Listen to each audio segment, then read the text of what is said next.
Hello दोस्तों, नमस्कार। आज 22 अप्रैल दिन मंगलवार। आइए जानते हैं आज के मुख्य समाचार और सभी बड़ी खबरों को।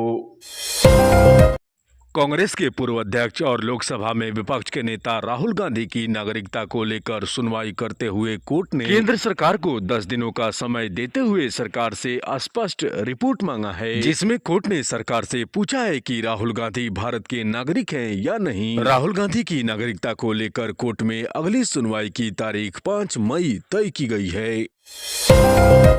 देश भर में सोने और चांदी की कीमतों में इस समय काफी उछाल देखने को मिल रहा है। दरअसल सोने और चांदी की कीमतों में बढ़ रही उछाल अपने आप में एक बड़ा नया रिकॉर्ड बना रही है। सोने और चांदी की रिपोर्ट्स के मुताबिक राजधानी दिल्ली में 24 कैरेट सोने का मूल्य 94,970 रुपए प्रति 10 ग्राम है। देश में इस समय शादियों का सीजन शुरू हो रहा है, ऐसे में सोने का भाव आसमान छू रहे हैं। राजधानी दिल्ली के सराफा बाजार में सोने के साथ साथ चांदी की कीमतों में काफी उछाल बना हुआ है और राजधानी दिल्ली के सराफा बाजार में चांदी की कीमतें 1,10,000 रुपए प्रति किलोग्राम के दर पर बिक रही है। पिछले सप्ताह 3 दिनों का बाजार बंद होने की वजह से सोने और चांदी का यह अपडेटेड रेट है।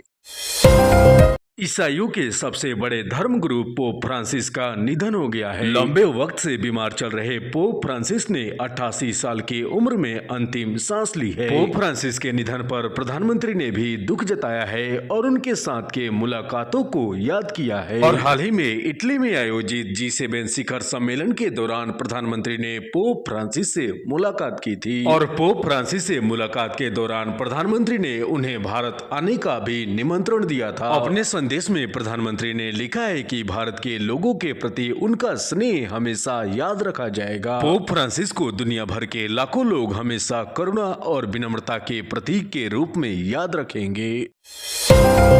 भारतीय क्रिकेट कंट्रोल बोर्ड यानी बीसीसीआई ने सेंट्रल कॉन्ट्रैक्ट लिस्ट के खिलाड़ियों के नामों का ऐलान कर दिया है। बीसीसीआई की तरफ से जारी खिलाड़ियों के कॉन्ट्रैक्ट लिस्ट में कुल 34 खिलाड़ियों को इस बार जगह दिया गया है और इस बार A+ की कैटेगरी में बीसीसीआई ने रोहित शर्मा, विराट कोहली, जडेजा और बुमराह को शामिल किया है। और इसी प्रकार बीसीसीआई की तरफ से जारी इस कॉन्ट्रैक्ट लिस्ट में A ग्रेड में 6 खिलाड़ी और C ग्रेड में 19 खिलाड़ी शामिल है। हालांकि कुल 34 खिलाड़ियों में से सिर्फ 5 खिलाड़ियों को इस बार पहली बार सेंट्रल कॉन्ट्रैक्ट लिस्ट में जगह मिला है। बीसीसीआई ने तेज गेंदबाज आकाशदीप और अभिषेक शर्मा को C कैटेगरी में शामिल किया है। अब ऐसे में इन खिलाड़ियों को बीसीसीआई के द्वारा प्रत्येक साल यानी कि 12 महीनों में 1 करोड़ रुपए की धन राशि देने वाला है। दूसरी तरफ डोमेस्टिक क्रिकेट नहीं खेलने के कारण विवादों में बने रहने वाले खिलाड़ी जैसे श्रेयस अय्यर और ईशान किशन को इस बार बीसीसीआई ने अपने सेंट्रल कॉन्ट्रैक्ट लिस्ट में शामिल किया है। और दूसरी तरफ ऋषभ पंत के प्रदर्शन को देखते हुए बीसीसीआई ने ग्रुप बी से ग्रुप ए में प्रमोट किया है। दूसरी तरफ अंतर्राष्ट्रीय क्रिकेट से संन्यास लेने वाले अश्विन को इस कॉन्ट्रैक्ट लिस्ट से बाहर कर दिया गया है। इसके अलावा बीसीसीआई ने अपने सेंट्रल कॉन्ट्रैक्ट लिस्ट से कुछ बड़े खिलाड़ियों को भी बाहर कर दिया है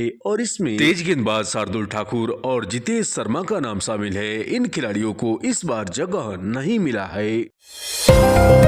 रिजर्व बैंक ऑफ इंडिया ने 10 वर्ष से अधिक उम्र के बच्चों को अपने अकाउंट खोलने और ऑपरेट करने को लेकर अनुमति दे दी है। आरबीआई ने 10 वर्ष तक के बच्चों के अकाउंट खोलने और ऑपरेट करने को लेकर रिवाइज्ड गाइडलाइन जारी किया है। आरबीआई के इस बदलाव के बाद अब 10 वर्ष या अधिक उम्र के बच्चे अपना अकाउंट खुद खुलवाकर उसे ऑपरेट कर सकते हैं। आरबीआई ने इस बदलाव को अपने सभी बैंकों को 1 जुलाई से लागू करने को लेकर कहा है और इसके पहले फिलहाल तक 18 वर्ष तक के उम्र के बच्चे अपना अकाउंट ओपन करा सकते थे। हालांकि 18 वर्ष तक के उम्र के बच्चों के अकाउंट को ऑपरेट करने की जिम्मेदारी माता पिता को दिया गया था।